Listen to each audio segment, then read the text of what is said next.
You want to know a tip for how you can read people to know if they're being honest or know if they're actually trustworthy?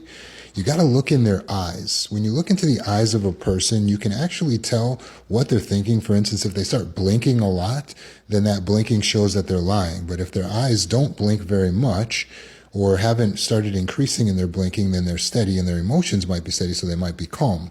Unless, of course, they're a psychopath, in which case that's indicating focus on a prey. And maybe you're the prey, and that's the prey that they're actually focusing on, which is a little confusing because it's kind of contradictory. And in reality, just trying to watch people's eyes in general can be quite exhausting and confusing because there's all these contradictory rules, and it doesn't really tell you what people are thinking because you haven't been given the ability to know what people are thinking, not by reading their eyes or seeing where they go or reading any of their facial expressions or body language. Can you actually know for sure, beyond the shadow of a doubt, what people are thinking with a degree of scientific accuracy most of the time?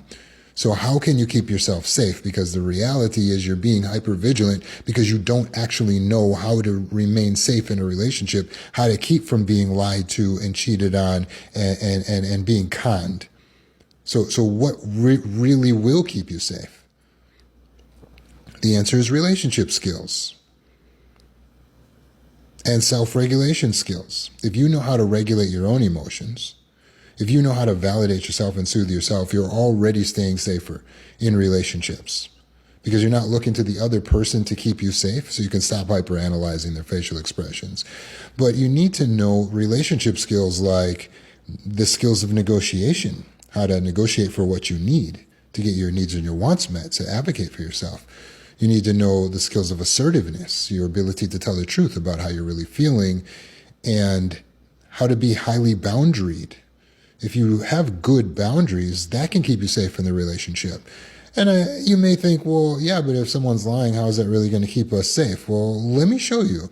You see, a person who is experiencing a lot of concern over whether or not their partner or someone in their life is lying to them is possibly feeling that concern because that person in their life has already lied to them in the past. Because they're around a lot of people a lot of times that lie to them. This is a common occurrence for them. That's why this is such a pain point. This is why it's such a big deal. This is why they're so concerned about it, because it's always happening to them. Whereas someone who's highly boundaried, not afraid of conflict, has the skills of assertiveness and negotiation, is not around someone who lies much.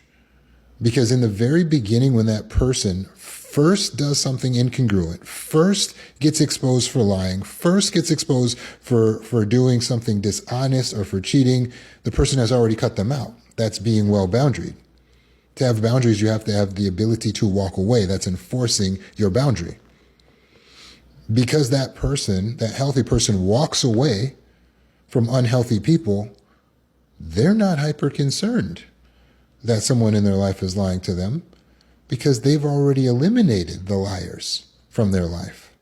And it doesn't mean that someone new can't come along and try them again, but they're bound to be met by confrontation, healthy assertiveness, healthy boundaries, and they're going to get eliminated again. And this person lives a life of peace. There may not be as many people in their life, but there are no people who are toxic, who they have to worry about being manipulative and lying to them, because they know how to walk away. Whereas an unhealthy person, an unhealed person, is trying to keep everyone around because they're afraid of abandonment, they're afraid of rejection, they're afraid of confrontation, they don't know how to assert themselves, and they're not well boundaried.